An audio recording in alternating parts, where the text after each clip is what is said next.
नमस्कार विद्यार्थी मित्र हो, मॅथ्स क्लासरूममध्ये आपणा सर्वांचं मनपूर्वक स्वागत. मी डी जे वाघ, सहाय्यक शिक्षक श्री वसंतराव जयवंतराव देशमुख हायस्कूल कोल्हापूर. आज आपण 10th स्टँडर्ड मॅथ्स पार्ट 2 मधील सिमिलॅरिटी या चॅप्टरची क्विक रिव्हिजन घेणार आहोत. त्यामध्ये या चॅप्टरमध्ये महत्त्वाचे असणारे थेरम, प्रॉपर्टीज कोणते, त्यांचा वापर कसा करायचा याविषयी थोडक्यात माहिती पाहणार आहोत. So let's get started.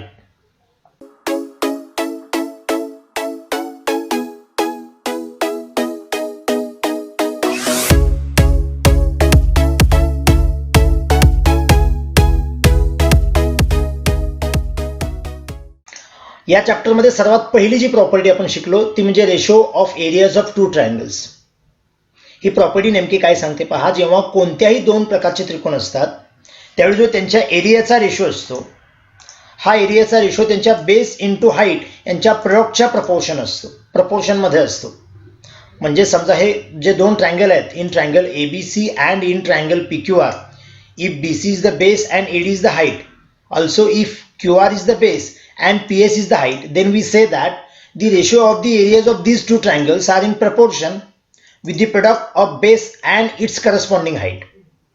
म्हणजे बेस आणि हाईट यांचा जो गुणाकार येतोय त्या गुणाकाराच्या प्रपोर्शनमध्ये या एरियाचा रेशो असतो. त्यावेळेला रिझन द्यायचं आपण ratio of areas of two triangles. यामध्ये जेव्हा कंडिशन आपण विचारात घेतो त्यावेळी याच्या अजून दोन प्रॉपर्टीज तयार होतात. जसं एक प्रॉपर्टी आपण पाहूया, that is means triangles having equal heights.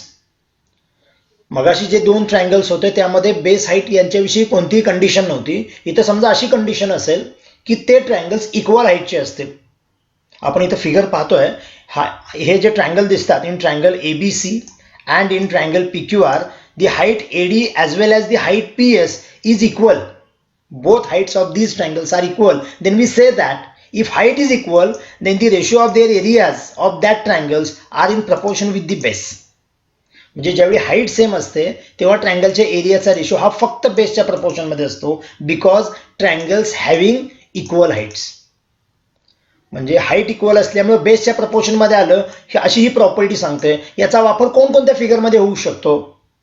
इथं जी आपल्याला फिगर दिसते in triangle in triangle ABC, इथं पाहिलं तर तसे ही जी हाईट AP आहे ती तिन्ही ट्रायंगलची हाईट आहे. तीन ट्रायंगल कोणते पहा. संपूर्ण ट्रायंगल जो आहे ट्रायंगल ABC, हा जो ट्रायंगल ABD किंवा हा ट्रायंगल ADC, हे तिन्ही ट्रायंगल एकाच बेस लाईनवर आहेत. BC ही त्याची बेस लाईन आहे आणि या तिन्ही ट्रायंगलचा व्हर्टेक्स हा A आहे. त्यामुळे AP ही जी हाईट होते त्या सर्व ट्रायंगलची हाईट आहे. याचा अर्थ या फिगरचा जर आपण विचार केला तर हा जो ट्रायंगल ABC असेल, ABD असेल किंवा ADC असेल, तिघांची ही कॉमन हाईट आहे. कॉमन आहे म्हणजेच इक्वल आहे. याचाच अर्थ या तीन ट्रायंगलपैकी कोणत्याही पेअरचा रेशो जर आपण फाइंड आउट करायचं म्हटलं तर त्यांच्या एरियाचा रेशो हा बेसच्या प्रपोर्शनमध्ये असेल, because this triangles having equal heights. आता या ट्रायंगलमध्ये AP ही हाईट दिलेली आहे.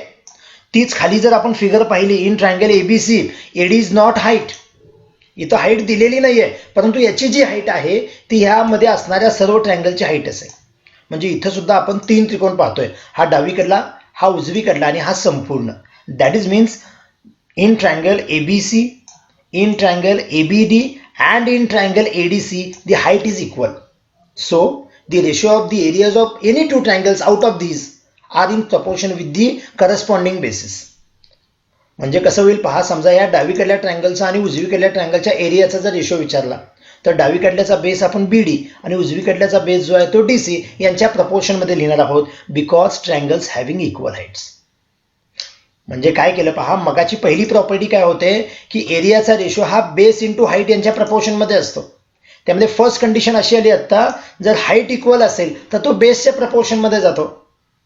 याच्या उलट जर बेस इक्वल असेल तर ती इथं कंडिशन येऊन पुढची प्रॉपर्टी बनते, that is means triangle having equal basis. Here are also two triangles, triangle CAB and triangle PAB. In both triangles the base AB is the common, that is means equal. So we say that if base of both triangles are equal, then the ratio of the areas of those triangles are in proportion with the corresponding heights. That is means the height of first triangle is H1 and the height of second triangle is H2. So the ratio are in proportion with the H1 is to H2. म्हणजे height same असेल तर तो बेसच्या प्रपोर्शनमध्ये, आणि या फिगरमध्ये बोलायचं झालं तर बेस सेम असेल तर तो हाईटच्या प्रपोर्शनमध्ये असतो. यासाठी अजून एक दोन उदाहरणं आपण पाहतोय. इथं जो आपल्याला दोन ट्रायंगल दिसतात, ट्रायंगल ABC असेल, ट्रायंगल BDC असेल. ह्या दोन्ही ट्रायंगलमध्ये BC हा बेस कॉमन आहे. त्यामुळे ज्यावेळी आपल्याला या दोन ट्रायंगलच्या एरियाचा रेशो विचारतील, that is means ratio of area of triangle ABC is to area of triangle DCB are in proportion with the corresponding heights, that is means into AB is to DC. कारण हाईटच्या प्रपोर्शनमध्ये आलं, कारण जे basis equal आहेत किंवा common आहेत. इथं सुद्धा जे आपल्याला दोन मेन ट्रायंगल दिसतात, that is means in triangle PQS or in triangle QSR, the base QS is the common. So we say that the areas ratio are in proportion with PM and RN. That is means they are in proportion with the corresponding heights because these triangles having equal basis. म्हणजे ह्या पहिल्या साध्या तीन property पाहिलेल्या होत्या. त्यानंतर आपण या चॅप्टरमधला सर्वात महत्त्वाचा थेरम BPT म्हणजेच बेसिक प्रपोर्शनॅलिटी थेरम शिकलो. यामध्ये नेमकं काय असतं पहा. If in triangle ABC if segment PQ which is parallel to AC, जर हा PQ सेगमेंट या साईड AC ला पॅरलल असेल तर आणि तरच हा थेरम वापरणार आहे. त्यावेळी हे जे सेगमेंटचे रेशो होतात ते इक्वल होतात असा हा थेरम सांगतोय. That is means BP upon PA is equal to BQ upon QC, किंवा आपण असं म्हणू शकतो AP upon PB is equal to CQ upon QB. आता याचा उपयोग केव्हा होतो पहा, जेव्हा हे चार सेगमेंट असतात AP, BP, QC आणि BQ, ह्या चारपैकी तीन सेगमेंटची लेंथ आपल्याला दिलेली असते आणि चौथ्याची लेंथ आपल्याला शोधायची असते. या प्रकारची उदाहरणं सोडवत असताना सर्वात महत्त्वाची काळजी घ्यायची, तुम्हाला संपूर्ण जो सेगमेंट आहे, सेगमेंट AB अथवा सेगमेंट BC हा कधीही वापरायचा नाही. जरी त्यांनी विचारलं असेल, समजा हा संपूर्ण AB दिलाय आणि संपूर्ण BC दिलाय, तर संपूर्ण AB किंवा संपूर्ण BC इथं कुठेही वापरायचं नाही. संपूर्ण AB दिला असेल, AP दिला असेल तर त्यावरून आपण PB पहिला कॅल्क्युलेट करायचा, परंतु फॉर्म्युल्यामध्ये वापरत असताना हे सुट्टे सेगमेंट वापरायचे. जरी आपल्याला संपूर्ण BC विचारला असेल तर BQ किंवा QC जो माहीत नाही तो पहिला कॅल्क्युलेट करायचा, त्यानंतर पूर्णतः BC वापरायचा. फक्त काळजी एकच घ्यायची, संपूर्ण सेगमेंट AB असेल किंवा संपूर्ण सेगमेंट BC असेल तो आपण डायरेक्ट वापरायचाही नाही आणि डायरेक्ट आपल्याला मिळणारही नाही. म्हणजेच हा बेसिक प्रपोर्शनॅलिटी थेरम काय सांगतोय, जेव्हा एखाद्या ट्रायंगलच्या एका साईडला पॅरलल असणारा एखादा सेगमेंट असतो जो उरलेल्या दोन साईडनं इंटरसेक्ट करतो, तेव्हा तयार होणारे हे जे चार सेगमेंट आहेत ते प्रपोर्शनमध्ये असतो. यालाच म्हटलं जातं बेसिक प्रपोर्शनॅलिटी थेरम. पण जेव्हा हे चारही सेगमेंट दिलेले असतात, म्हणजे BP असेल, PA असेल, BQ असेल, QC असेल, तेव्हा ती लाईन पॅरलल दिलेल्या नसतात, आपल्याला विचारलेले असतात. म्हणजेच आपण त्याचा कॉन्व्हर्स वापरतो. That is the converse of basic proportionality theorem. असं समजून चालू आहे की हा जो ट्रायंगल PQR आहे, यामध्ये आम्हाला PS, SQ, PT, TR या चारही सेगमेंटची लेंथ दिलेली आहे, प्रोव्हाइड केलेली आहे. आणि आपल्याला असं विचारलेलं आहे, state whether the segment ST is parallel to side QR or not. Now we have to identify whether it is parallel or not. In that case म्हणजे आपण काय असतं बघा, या प्रश्नामध्ये तुम्हाला हा ST सेगमेंट QR ला पॅरलल आहे का विचारलं जातं, तेव्हा आपण हे तेव्हाच म्हणू शकतो जर हा PS SQ यांचा रेशो PT TR यांच्या रेशोला इक्वल असेल. That is means if PS upon SQ is equal to PT upon TR, then we say that this segment ST is parallel to QR because of the converse of basic proportionality theorem. परंतु या प्रकारचं उदाहरण सोडवत असताना आपण PS upon SQ हा ratio separate काढून घ्यायचा, PT अपॉन TR हा रेशो सेपरेट काढून घ्यायचा. त्या दोघांना इक्वेशन फर्स्ट, इक्वेशन सेकंड असं आपण नंबरिंग करूया. मग from equation first and second ratio equal असेल तर ती लाईन पॅरलल आहे, रेशो इक्वल नसेल तर ती लाईन पॅरलल नाही असं म्हणू शकतो. मगाच्या उदाहरणामध्ये जी आपण काळजी घेतली तीच इथं घ्यायची आहे. जरी तुम्हाला इथं संपूर्ण सेगमेंट PQ अथवा PR दिला तरी तो वापरायचा नाही. समजा संपूर्ण सेगमेंट PQ दिलाय, वरचा सेगमेंट PS दिलाय, तर त्यांची जी वजाबाकी आहे ते करून आपण SQ सेगमेंट मिळवायचा. सेम वे सपोज इथं PR दिलेला आहे, PT दिलाय, तर संपूर्ण PR मधून PT पहिला सबट्रॅक्ट करा, जेणेकरून तुम्हाला TR मिळेल. म्हणजे बेसिक प्रपोर्शनॅलिटी थेरम असो किंवा त्याचा कॉन्व्हर्स असो, आपल्याला हे जे सेगमेंट आहेत ते सुट्टेच वापरावे लागतील. सूत्रामध्ये कधीही पूर्ण सेगमेंट इथं वापरायचे नाहीत, एवढीच काळजी घ्यायची आहे. या थेरम नंतर आपण एक प्रॉपर्टी शिकलेलो होतो, theorem of bisector of a angle of a triangle. Suppose in this triangle ABC, BD, ray BD is the angle bisector of angle B. Then we say that AD upon DC is equal to AB upon BC. जर एखाद्या ट्रायंगलचा एखादा angle bisector दिला असेल तर त्या angle बायसेक्टरमुळं समोरच्या साईडचे जे दोन सेगमेंट होतात, इथं हा AD आणि DC हा जो सेगमेंट झाला त्यांचा जो रेशो असतो AD इज टू DC, हा रेशो रिमेनिंग साईडच्या प्रपोर्शनमध्ये असतो. That is means AB is to BC या प्रपोर्शनमध्ये असतो. यालाच आपण रिझन देतो theorem of a bisector of angle of a triangle. इथं सुद्धा आपल्याला उदाहरण विचारत असताना हे जे 4 सेगमेंट आहेत AB, BC, AD, DC या 4 सेगमेंटपैकी एखाद्या सेगमेंटची लेंथ विचारलेली असेल. यानंतर जो आपण प्रॉपर्टी पाहिली ती म्हणजे property of 3 parallel lines and their transversals. Suppose this line AX which is parallel to line BY which is parallel to line CZ and this line L or this line M are the transversals. Then we say that the ratio of these intercepts, हा AB असेल किंवा हा जो BC हे जे segment झालेले आहेत त्यांना आपण इंटरसेप्ट्स म्हणतो. So the ratio of these intercepts AB is to BC are in proportion with XY is to YZ. म्हणजे या लाईन पॅरलल असतील तर त्यांच्या इंटरसेप्टचा जो रेशो आहे तो प्रपोर्शनमध्ये असतो.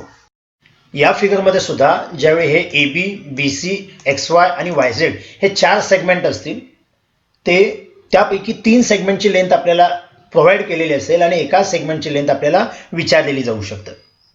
याच पद्धतीनं आपण ह्या 4 प्रॉपर्टी पाहिल्या. त्यानंतर आपण सर्वात महत्त्वाचा जो 9वीचा पार्ट आहे तो रिवाइज केलेला होता. त्यानुसार प्रथमतः प्रॉपर्टीज ऑफ सिमिलर ट्रायंगल्स. वास्तवात हे 9वी पासून आपण काय पाहतोय, properties of congruent triangles, congruent segments, congruent angles ह्याच्या त्या प्रॉपर्टीज पाहतो जे ऑब्जेक्टिव्ह प्रश्न म्हणून आपल्याला महत्त्वाचे आहेत. जी पहिली प्रॉपर्टी आहे ती म्हणजे रिफ्लेक्सिव्हिटी. कोणताही ट्रायंगल हा स्वतःशीच सिमिलर असतो ही सांगणारी पहिली property. That is means triangle ABC is similar to itself. That is means similar to triangle ABC. त्यानंतर सिमेट्री टेस्ट काय सांगते पहा, जेव्हा फर्स्ट ट्रायंगल सेकंड ट्रायंगलला सिमिलर असतो त्यावेळी सेकंड ट्रायंगल हा फर्स्ट ट्रायंगलला सिमिलर असतो. That is means when triangle ABC is similar to triangle DEF, then we say that triangle DEF is also similar to triangle ABC. प्रत्येक triangle स्वतःला जेव्हा similar असतो त्या टेस्टला आपण रिफ्लेक्सिव्हिटी म्हटलं. जर पहिला ट्रायंगल दुसऱ्याला सिमिलर असेल तर दुसरा सुद्धा पहिल्याला असतो, त्याला आपण सिमेट्री म्हटलं. आणि शेवटी तिसरी जी प्रॉपर्टी येते ज्याला आपण ट्रान्झिटिव्हिटी असं म्हणतो. ही प्रॉपर्टी काय सांगते, जर पहिला ट्रायंगल दुसऱ्याला सिमिलर असेल, दुसरा ट्रायंगल तिसऱ्याला सिमिलर असेल तर पहिला आणि तिसरा सुद्धा एकमेकांना सिमिलर असतात. That is means if the first triangle is similar to the second triangle is similar to the third, then we say that the first triangle and the third triangles are similar to each other. Therefore here, if in triangle ABC is similar to DEF and triangle DEF is similar to GHI, then we say that triangle ABC is similar to GHI. आपण या reflexivity, symmetry, transitivity यांच्या ज्या properties पाहिलेल्या आहेत त्या फक्त similar ट्रायंगल्सलाच लागू पडतात असं नाही आहे. कॉन्ग्रंट ट्रायंगल्स असतील, कॉन्ग्रंट सेगमेंट्स असतील, कॉन्ग्रंट अँगल्स असतील, ह्या सर्वांना त्या गोष्टी लागू पडतात. प्रत्येक गोष्ट स्वतःलाच लागू करणं म्हणजे रिफ्लेक्सिव्हिटी, दोघांमध्ये कंपेअर करणं म्हणजे सिमेट्री आणि तिघांमध्ये जेव्हा कंपॅरिझन होतं तेव्हा त्याला आपण ट्रान्झिटिव्हिटी म्हणतो. हा 9वीचा पार्ट झाला. त्यानंतर आपण काय पाहिलं पहा, 2 ट्रायंगल कोणत्या पद्धतीनं सिमिलर असतात त्यासाठी काही टेस्ट पाहिल्या. आपण बेसिकली 3 टेस्ट पाहणार आहोत. जी फर्स्ट टेस्ट आहे ती AA test for similarity of triangles. जी आपण AAA ही जी टेस्ट होती अँगल अँगल अँगल त्याच्याऐवजी आपण ती शॉर्टमध्ये AA टेस्ट पाहिली. सेकंड टेस्ट पाहिली ती SAS side angle side test of similarity of triangles. And जी थर्ड टेस्ट पाहिली ती SSS that is means side side side test for similarity of triangles. या तिन्ही टेस्ट म्हणजे काय असतात. जी फर्स्ट टेस्ट आहे AA टेस्ट, ही टेस्ट काय सांगतात, suppose in these 2 triangles, in triangle ABC and triangle PQR, यामध्ये अँगलच्या कोणत्याही 2 पेअर जर कॉन्ग्रंट दिले असतील, इथं आकृतीमध्ये खुणा करत असताना तिन्ही केलेल्या आहेत, तिन्ही लिहिल्या तरी चालतात पण मिनिमम 2 लिहायला पाहिजेत. That is means if angle A is congruent to angle P, this is the first condition. Angle B congruent to angle Q, then we say that these 2 triangles are similar because of A test for similarity of triangles. ही test खूप महत्त्वाची आहे. अनेक प्रूफ्समध्ये ही taste वापरायची आहे. आता इथं स्वतंत्र फिगर दिसतात म्हणून तुम्हाला कळतं, पण वेगवेगळ्या प्रश्नामध्ये आपल्याला A टेस्ट कशा पद्धतीने वापरता येईल हे जरा थोडासा अंदाज देण्यासाठी वेगवेगळ्या प्रकारच्या 5 आकृत्या तुमच्या समोर ठेवतो. त्या आकृत्या लक्षात घ्या.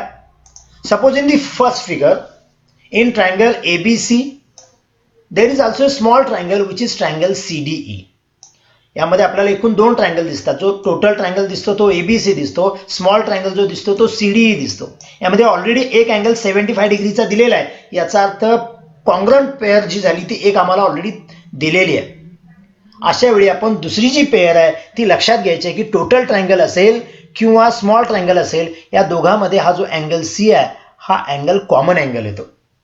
So we say that these two triangles are also similar due to a test for similarity. Same way समजा ही दुसरी जी फिगर तुम्ही पाहिलात तर यामध्ये तुम्हाला लक्षात येईल की हा जो ट्रॅपेझियम ABCD आहे, यामध्ये आपल्याला दिलेलं असेल की ही जी साईड AB आहे ती या साईड CD ला पॅरलल आहे. जेव्हा ही साईड पॅरलल असते तेव्हा आपण त्यामध्ये अल्टरनेट अँगल्स पाहायला शिकायचे आहेत. म्हणजे ट्रायंगल पकडत असताना हे दोन पकडायचे आहेत, that is means triangle ABQ and triangle CQD. हे असे उभे दोन पकडायचे आहेत. ट्रॅपेझियम आडवा दिला असेल, आडवे दोन पकडा, म्हणजे पॅरलल साईडच्या बाजूला असणारे ट्रायंगल पकडायचे. हा ट्रायंगल BQC किंवा AQD घ्यायचा नाही. इथं आपण हा आणि हा ट्रायंगल सिमिलर प्रूव्ह करू शकतो. कशा पद्धतीने जाता जाता एक पहा फक्त. हा जो अँगल B आहे that is means angle ABQ, this is congruent to angle CDQ because these angles are alternate angles due to the parallel lines AB and CD.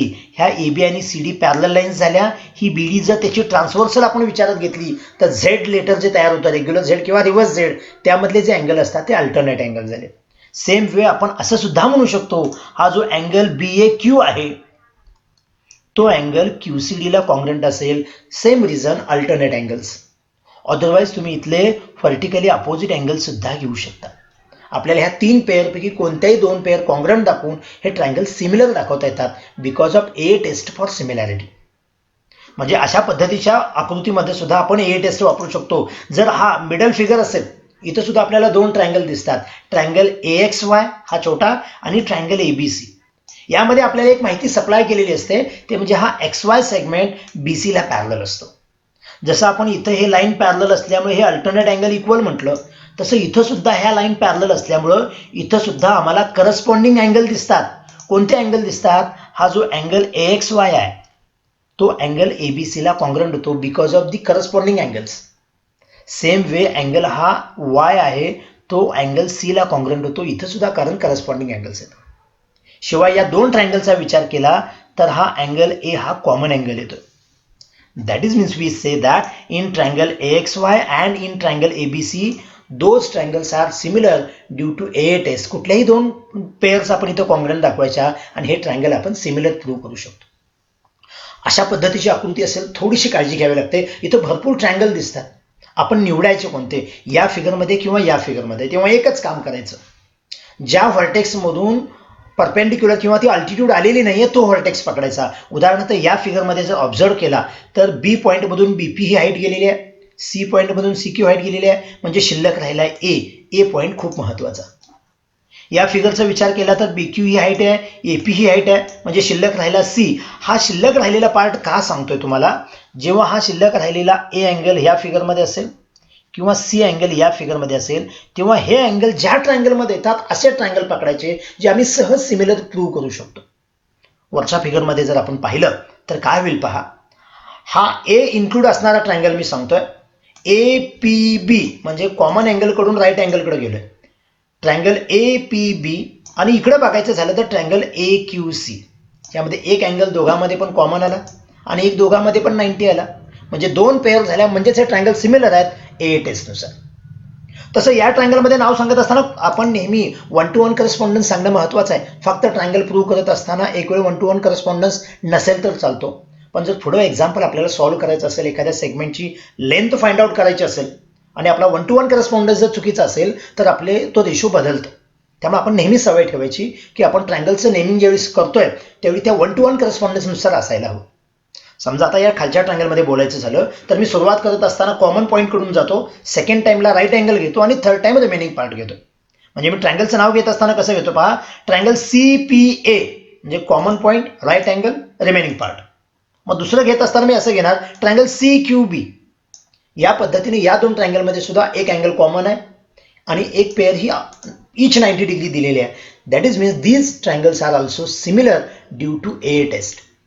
A test तुम्हाला या चॅप्टरमध्ये बऱ्याच ठिकाणी वापरावी लागणार आहे. जे मोठमोठे थेरम्स आहेत, प्रूफ्स करायचे आहेत, 4 मार्कांची जी उदाहरणं असतात त्यामध्ये ही ए टेस्ट वापरावी लागते. ही किंवा आणि कोणत्या उदाहरणामध्ये तुम्हाला ए टेस्ट वापरता येते का याचा थोडासा सेल्फ स्टडी वाढवायचा. आपण ट्रायंगल सिमिलर असण्याच्या प्रॉपर्टींचा अभ्यास करायला लागलोय, ज्यामध्ये पहिली टेस्ट पाहिली ए टेस्ट. त्यानंतर जी आपण टेस्ट पाहतोय ती म्हणजे SAS test, side angle side test. इथं साईडचे रेशो प्रपोर्शनमध्ये असावे लागतात. जर आपण ही साईड PM आणि साईड UV यांचा जर रेशो काढायचं म्हटलं तर 6/3 that is means 2:1. Same way side MN and side FW यांचा रेशो जरी काढायचं म्हटलं तर 10/5 that is also 2:1. That is means these two ratios are equal. Also we have to given that angle M congruent to angle V. हा जो angle congruent pair मध्ये दिलेला असतो तो या दोन साईडनी इन्क्लूड केलेला अँगल असायला पाहिजे. तेव्हा आपण असं म्हणू शकतो की हे जे दोन ट्रायंगल आहेत हे सिमिलर आहेत, कारण SAS टेस्ट. इथं अतिशय महत्वाची एक गोष्ट लक्षात घ्यायची आहे की हा जो अँगल कॉन्ग्रंट दिलेला आहे तो ज्या दोन साईडचा आपण रेशो काढला त्यांच्यामध्ये इन्क्लूड झालेला असायला पाहिजे. जर इथं M आणि V यांची जोडी द्यायच्या ऐवजी P आणि U ची दिली अथवा N आणि W ची दिली तरी सुद्धा आपण ही टेस्ट वापरायची नाही. तेव्हा हे ट्रायंगल या टेस्टनुसार सिमिलर होत नाहीत. ही टेस्ट वापरायची असेल तर जे दोन साईड आहेत ज्यांचे आपण रेशो काढल्यात त्यांनी इन्क्लूड केलेलाच अँगल इथे घ्यायचा आहे. जर तुम्हाला इथं P आणि U हा अँगल दिला असेल तर साईड आम्हाला PN आणि UW द्यायला हवी. That is means when we find the ratio of any two pairs of sides the angle must be included by them. Then we say that these triangles are similar due to SAS test. ही second test झाली. आणि third taste जी regular आहे, जेव्हा सर्व sides दिलेले असतात, एका ट्रायंगलच्या तिन्ही साईड आणि दुसऱ्या ट्रायंगलच्या पण तिन्ही साईड्स दिलेले असतात, तेव्हा प्रत्येकाचा रेशो हा इक्वल यावा लागतो. आपण ॲट अ टाइम सगळे रेशो इक्वल दाखवायचे नाहीत, प्रत्येक रेशो सेपरेट काढायचा असतो. For example PQ is to LM that is means 6/3 = 2:1. ह्याला एक नंबर देऊन घ्यायचा. QR is to MN that is means 8/4 is equal to 2:1. एखादा भाग जात असेल नसेल तर तो तसाच ठेवायचा, ह्याला सेकंड नंबर दिला. आणि त्यानंतर PR is to LN it is also 10:5 is equal to 2:1. Therefore we say that from equation 1, 2, 3 all the ratios are in proportion. So we say that these triangles are similar due to SSS test for similarity of triangles. अशा पद्धतीने आपण triangle similar असण्याच्या 3 taste पाहिल्या. म्हणजे या 3 प्रकारे कुठला जर एखादा नियम लागू पडत असेल तर हे ट्रायंगल सिमिलर असतात. आणि एकदा का जर ट्रायंगल सिमिलर झाले की त्याचे रिमेनिंग पार्ट आपोआप कॉन्ग्रंट होतील किंवा प्रपोर्शन मध्ये असतील. म्हणजे काय, suppose in the first case triangle ABC is similar to triangle DEF. Then we say that जर आम्हाला हे दिलं असेल प्रश्नामध्ये तर आपण असं म्हणू शकतो की यांच्या साईडचा रेशो प्रपोर्शन मध्ये असतो. ते ओळखायचं कसं बघा, ABC मधले फर्स्ट नेमिंग जर पकडलं तर AB/DE तो हा रेशो झाला. सेकंड BC/EF हा सेकंड रेशो झाला. आणि थर्ड आहे तो म्हणजे AC is to DF हा थर्ड रेशो. म्हणजे ट्रायंगल सिमिलर असतील तर साईड प्रपोर्शन मध्ये असतात, त्यावेळी आपण त्याला कारण द्यायचं आहे corresponding sides of similar triangle. Same way triangle similar असतील तर अँगल मात्र कॉन्ग्रंट असतात. म्हणजे A ला कॉन्ग्रंट असेल अँगल D, B ला कॉन्ग्रंट असेल अँगल E आणि C ला कॉन्ग्रंट असेल अँगल F. म्हणजे ट्रायंगल सिमिलर असताना त्याचे अँगल कॉन्ग्रंट असतात. साईड कॉन्ग्रंट नाही, ते प्रपोर्शन मध्ये असतात. अँगल जेव्हा कॉन्ग्रंट सांगतो त्यावेळी आपल्याला त्याला कारण द्यायचं आहे corresponding angles of similar triangle.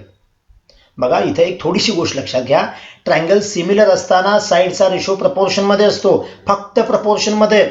साईडचा रेशो प्रपोर्शन मध्ये, साईडचा स्क्वेअर वगैरे नाहीये.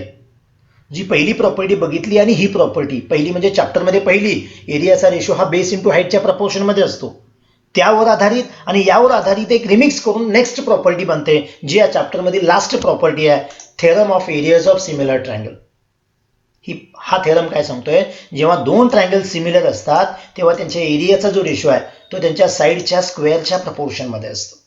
थोडंसं पुन्हा पाठीमागे जातोय.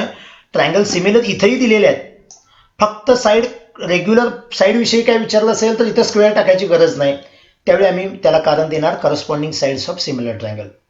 पण इथं कुठे एरियाचा संबंध दिला असेल तर आपण एरियाचा रेशो लिहायचा, पण तेव्हा फक्त साईडचा रेशो नाही लिहायचा, साईडच्या स्क्वेअरचा रेशो लिहायचा.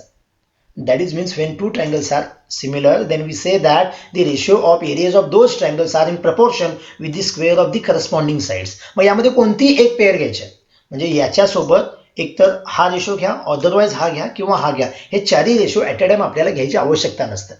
मग आपण प्रश्नामध्ये जर ABPQचं रिलेशन दिलं असेल ते घेणार, BCQRचं दिलं असेल ते घेणार, अदरवाईज ACPRचं दिलं असेल तर ते घेणार.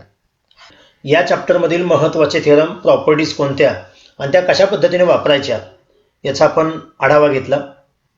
जर तुम्ही या चॅप्टरचा अभ्यास पूर्ण केला असेल तर हा भाग पडदिशी समजला असेल. अदरवाईज तुम्ही याचा सेल्फ स्टडी करा, यापूर्वीचे व्हिडिओ पुन्हा एकदा पहा आणि त्यानंतर जर हा व्हिडिओ पाहिलात तर तुमची या प्रकरणाची पूर्ण तयारी होऊन जाईल. तुम्हाला या प्रकारचे व्हिडिओ आवडत असतील तर तुम्ही तुमच्या मित्रांना, नातेवाईकांना शेअर करा. हा चॅनल सबस्क्राईब करा. थँक्यू.